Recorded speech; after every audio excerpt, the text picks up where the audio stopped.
All right, we're back. We've got the Bengals up, ready to dissect their 2023 record and performance. We've already done the Browns, the Ravens, so we are on their third of the four teams in the AFC North. Last year they did 9-8. Of course, the Joe Burrow injury, struggling to stay healthy. Beginning of the year, there was the calf situation. He's, hobbling around on a bum calf. And then obviously you had the season-ending wrist injury. That was, I think, like a ligament or something that had snapped or something in his throwing wrist. So that's where they had to lean on Jake Browning, who we know, Jake, really serviceable for them, especially early on in the season. They were struggling in the preseason with some of their backup quarterback situation, but he really showed up for them and gave them a fighting chance there last year. But this is obviously Joe Burrow's team. This is a team that wins because of Joe Burrow. So they've definitely had some turnover, the way that the Bengals front office do their contracts, and just like guys wanting to get paid. Obviously some disgruntled players in the offseason. So what do you think about the Bengals? Are we buying or selling Bengals stock? I'm in the middle here. I think the Bengals will have a good year. I know I just picked them to sweep the Ravens, but I actually think the Ravens have a better year than the Bengals. I think if the Bengals come out and they struggle early, a lot of these issues off the field are going to start to rear their head. You have guys wanting new contracts, T. Higgins, Trey Hendrickson. They're a very, very talented team. We don't even need to talk about last year because it's meaningless. There was no Joe Burrow. You don't have your franchise quarterback. It's just let's move on from that. So let's just see who they lost, who they gained, hop right into it, and get down to business here. They lose Tyler Boyd. Now, obviously, they go in and draft Jermaine Burton. They replace him. Not worried about that. Lose Joe Mixon. I actually think this is good for the Bengals. Joe, as running backs tend to age in their career, like we've talked about previously. But he signed a 3-year deal, $27 million with the Texans. I don't think the Bengals ever could have matched that. So good for Joe to go out there and get his money. They brought in Zach Moss. They lose DJ Reader, who is one of the most dominant nose tackles in football. You can't move him. He left. He went to Detroit. Jonah Williams, who they moved around the tackle spot. He has struggled at times. Moving him to right tackle wasn't the right move. They lost him. Irv Smith, Owuzie. They lost some guys. Now they did bring in Geno Stone. They brought in Trent Brown. They brought in Zach Moss. They brought in Sheldon Rankins, who's a great defensive tackle. And they got Orlando Brown. Orlando Brown did just come out and say, now Von Bell they re-signed. Mike Gesicki they brought over from the Dolphins. T. Higgins just signed his free agent or his franchise tag. They went out and drafted some big boys in the draft. I will say that you send the Bengals off the bus first. When you have Trent Brown, who's probably the biggest tackle in football, Orlando Brown, who's probably the second biggest, and then you draft Amarius Mims, who's 6 foot freaking. You mean send the O-line off the bus first, right? Not the 100. Bengals. All the Bengals are on the bus. We send the Bengals off the bus first. Have you seen their receivers? Have you seen T. Higgins? Have you seen Jamar Chase? Have you seen that offensive line? Mike Gesicki's a massive human being. I think as a team, we're sending them all first. Which team in the AFC North are you going to send off the bus first to be intimidating? Don't ask me that. You know who I'm going to answer. But anyways, I don't know. Like, I definitely think it was good that they got rid of Joe Mixon or they let him walk. From all the years of watching him, I've just never been afraid of him. Simply put, like I'll say this: he owns a lot of records now for the Bengals as far as like performance. He's been with them for a long time now, but I don't know. Like every time I saw this guy against at least my team, he was struggling to break tackles. He was struggling to. He was always getting hit in open space. Like I don't know, man. So I think a hard-nosed Zach Moss will be good for them. He was for the Colts, but he was a dog last year for the Colts. Yeah, it remains to be seen on how everything will translate here in Cincinnati. Mike Gesicki, I think, is a great pass-catching tight end. That's really good for Joe Burrow. He hasn't had that here in a while. Yeah. They've just kind of always had this like committee tight end situation. They had Irv Smith last year. They just signed those cheap 1-year deals and move on. They did extend our guy, Drew Sample. So he got a nice little paycheck for an additional year here in Cincinnati. But I think Sheldon Rankins, like you said, will be good for them. Von Melt was like a good. He was with them on their Super Bowl run. He'll be good for the locker room. I don't know how great the field performance is going to translate. Geno Stone from within the division. Trent Brown, like yeah, you said, like big massive guy, has had injury problems. So is Amarius Mims going to be able to step in at that point? Mims is not ready to play in the NFL right now. He didn't play much when he was at Georgia. He's a project for sure. That's why I like him kind of sitting behind Trent Brown, Orlando Brown, the Brown brothers. Mike Gesicki's not going to be a blocking tight end for you as well. Well, I mean, let's look at the receivers. Are we really even going to the handing the ball off is really like the change up for the Cincinnati Bengals. And that's the thing. That's why they went out and got these massive tackles. You have Ted Karras, who's been just the most consistent center, one of the most consistent centers in the league. Alex Kappa. He got extended too, I believe. Alex Kappa is a great right guard. I've trained with Alex Kappa. He was down in Tampa Bay. He knows what it takes to win a Super Bowl. So I'm not as worried about who they brought back on offense or defense, to be quite frank with you. The question with the Bengals will always remain, can they stay healthy? Zach Taylor is a great coach. Lou Anarumo would have been a head coach this year. If they have a good year this year, I see him leaving and becoming a head coach. The problem that I have with the Bengals is it's just nothing. Nobody gets me too excited on this team. Like it's one of those teams where they're going to be good. They're probably going to make the playoffs.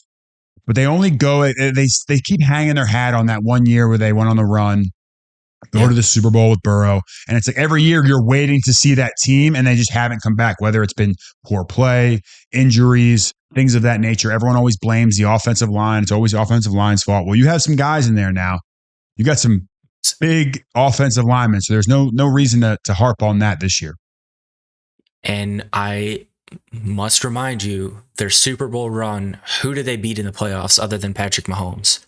Which I don't want to say other than Patrick Mahomes, like it's like that, because that's a great feat. Like you deserve that. But your path to the playoffs, I would have paid for that one, right? I think they played Ryan Tannehill and Derek Carr, and are either of those guys even starting quarterbacks right now? So, I don't know, man. Like it's been a slight regression. Everyone hates that word, the R word. But they really have to prove themselves. I think if the injury situation gets out of hand, like you mentioned, that's really going to take them off the rails. But like they lost some locker room presence too. Like DJ Reader is like a extremely underrated player. Not only at nose tackle, like you said, but he's also a glue guy. Like he's a heart and soul, a part of that defense. So I think that's gonna be something that shows this year. But as far as skill goes, Sheldon Rankins is going to be solid for them, filling in there. So we didn't talk too much about the coaching staff losing their offensive coordinator. How do you think that translates? Losing an offensive coordinator is always tough. The players aren't going to feel this one as much because Zach Taylor is super involved. You promote Dan Pitcher, the quarterback coach. So I don't think the players are going to feel it as much. The coaching staff itself may feel it because I don't know how much Brian Callahan, I assume he did a lot because he got a head coaching job, how that ends up affecting this team.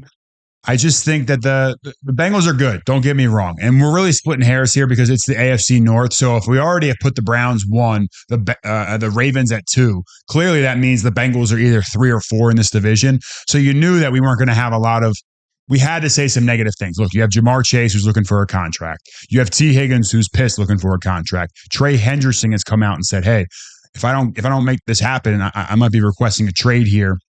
You look at Burrow's stats against, you mentioned this earlier, against Cleveland, against the rest of the AFC North. I just think there are some question marks here, and there's one way to figure this out. Let's just jump right into how we're ranking this team and where we see it fit, because we've already kind of alluded to a lot of things. Yeah, I agree wholeheartedly, but I do want to touch on that front office turmoil. Because that's the business of sports, and that's where you hang your hat. right? So you have Trey requesting a trade. He's been at camp, so hopefully that's kind of like tempered off a bit. You had T obviously requesting his trade. You're getting all these 1-2 year deals, really antiquated contract structure, presumably because you talked about this in Underdog. Shout out Underdog. They don't have a ton of cash on hand as far as ownership goes. So I'm looking at this offseason, especially as an AFC North competitor, like, haha, like this is good for the rest of us because they are not budging on those contracts. At least, like, that's what history has shown us. Like, you don't like your contract, too bad, you're playing on it, and then you'll figure it out later. But this just doesn't send, in my opinion, a great message to other free agents in the future. The first couple of years that you got guys wanting to come, Lyle Collins, I'm here because of Joe Burrow. Like, obviously that's a big factor in recruitment, but how does this shake up the future of the Bengals when it comes to contract situations and players feeling valued and wanting to play here more than just for the people, but because they feel secure in their contract situation? Let's just quickly give a shout out to the NFLPA's report card. It gives a grade on how the players view the team. When you talk about contract situations, these guys are in the locker room every day and they're like, hey, if GM won't pay me, this won't happen. The ownership is cheap. I'm not saying this. The players are saying this, and let's dive into what they're saying. So the NFLPA comes out with a report card every year. We'll drop a little picture of this below. The Cincinnati Bengals grade on the treatment of families, F-. The food in the cafeteria, which means the Bengals probably are catering food out. They're not having someone cook food for the players in there, F-. Nutrition, dietitian, F-. Locker room, B+. Training room got a B+. Training staff got a B+. Training room got a B+. Training staff got a B+. And the weight room got a B+. So that right there just goes to tell me that the players aren't too happy. The Bengals ranked 26 out of 32 teams. Oh, hold on. We have some more here too. Strength coach got an A-. Team travel, which is the plane, the hotels, they got a C. Head coach, they got an A. Ownership got a C+. They were almost 32 out of 32 in everything. They were 26. The players don't really like the ownership. They like the strength coach. They like the training room. It's kind of tough to bash people that you're working with on every day. That just goes to show you kind of the player's mindset when they go into that locker room. And that, throughout the course of a season, wears on players. The Kansas City Chiefs were rated the worst team in the NFL, so they're an anomaly. We're taking that outlier and we're throwing it out. It is hard to win when your players aren't happy, and we're already seeing rumblings of some of your stars not happy currently. Yeah, I've been in some of their facilities personally, and it's just dated, but I will say they are supposedly investing money into these situations. There was some news article that leaked out saying that some of the player wives were unhappy because they were like changing their babies on in the public restroom or something. Like they didn't have a family space that they could go to. So I know they're making advancements in some of those areas, but at the end of the day, as a player, how does that, like, do you look at these types of things before you go potentially visit these teams? And you say like, okay, like I need a way personally, playing with Joe Burrow, recent success, roster, and then team facilities. How do those things rank as a player? Quality of life matters. The Arizona Cardinals pitch quality of life every single day. Do you want to wake up every day and be in sunny Scottsdale, Arizona? Do you want to be in Miami, Florida, or do you want to be in Cincinnati, Ohio? Like there are some trade-offs there. Now you get Joe Burrow. Don't get me wrong. The team matters first. Actually, the money matters first. The team matters second. Quality of life matters third. And they all start to weigh in. Every player is different. But when all of a sudden the money's equal and you can go live somewhere else, the tax situation is better, that matters. When you walk in and the club doesn't give you 3 meals a day on Wednesdays during the season, or when you come in on your off day and the team doesn't provide any meals for you, that's what I'm reading on the report card right now. 50% of the showers don't work. They don't have enough warm water. There isn't enough pressure. They face consistent plumbing issues that limit the amount of functioning toilets in the facility. If the Bengals don't upgrade these things, guys can't even take a shit in the facility. That starts to weigh on a team throughout the season, especially if you have guys that have contract issues and you start struggling in the season. Now, all of a sudden, you can't even take a shit. Things start to go bad quick. Yeah. Okay. So let's move to the 2024 schedule, right? They're opening up the season against New England at home. Obviously, New England has that quarterback debacle, coaching turnover, lots of stuff going on in that organization. How are we starting off the season? Win. New England's bad. Their old coach is dating a 24-year-old. They're still honoring Tom Brady. The Patriots are still living in the past right now. Week 2, Kansas City in Arrowhead. Loss. That's going to be built up. The Bengals, Joe Burrow, he's Patrick Mahomes' kryptonite. The Chiefs are still going to be the Chiefs. Washington, they'll beat Washington. They'll beat Carolina. You're right. Got them beating Baltimore. I haven't beaten Baltimore. I might have messed that one up, but we'll say, they'll beat Baltimore. They're going to beat Baltimore, and then they're going to the Giants, and they're going to play the Giants. This is one of those, they think they're riding a high. They just beat the bully, and they're going to lose to the New York Giants. I was going to say, thank you. Finally, our Giants family is going to get a win against the AFC North. Week 6 is coming, Giants family. So hang in there. They go to Cleveland. Cleveland has bullied the Bengals. They're going to lose again. They're going to go to Philly. They're going to lose in Philly. This is where you you lose to the Giants, you lose to Cleveland, you lose to Philadelphia, and people start saying, like, what the hell is going on? Why are things are bad? They come back, they get a win versus the Raiders. They beat the Ravens again. All right, my Ravens picks here are not very good. That's a bad pick. It's a bad pick, but I had to try to make I had the Browns winning the AFC North. I couldn't give all the wins out. Something will shake out there. They beat Baltimore at Baltimore. They go on the road at the Chargers. Again, feeling good about themselves. Harbaugh is going to run the ball, play good defense. There's going to be a loss here. To the Chargers. Chargers are one of those teams that are going to surprise people. Another late bye week.